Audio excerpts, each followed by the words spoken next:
মহান আলেকজান্ডার তিনি ছিলেন ইতিহাসের শ্রেষ্ঠ বিজেতা এবং তিনার জন্ম হয় 356 খ্রিস্টাব্দে গ্রিসের ম্যাসেডোনিয়া রাজ্যে। তার পিতা ছিলেন দ্বিতীয় ফিলিপস ও মাতা ছিলেন অলিম্পিয়া।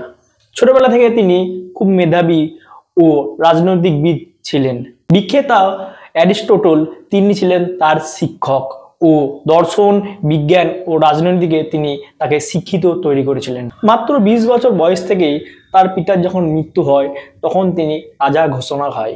তখন থেকে শুরু হয় এই বিজয় যাত্রা। এরপর থেকে তিনি পারস্য, মিশর, আফগানিস্তান ও ভারতের বিশাল কিছু জায়গায় তিনি আক্রমণ করে নিজের স্থান দখল করেছিলেন। একেই বলে দ্য গ্রেট আলেকজান্ডার।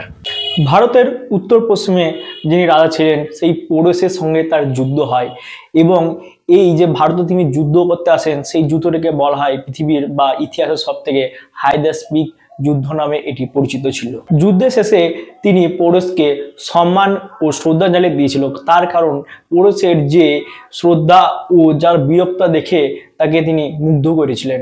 এই মহান ব্যক্তির স্বপ্ন ছিল পুরো পৃথিবীটিকে একসঙ্গে নিজের অধীনে বা আয়ত্ত আনা, কিন্তু তার স্বপ্ন পূরণ হয়নি। মাত্র 32 বছর বয়সে খ্রিস্টপূর্ব 323 খ্রিস্টাব্দে তিনি মারা যান।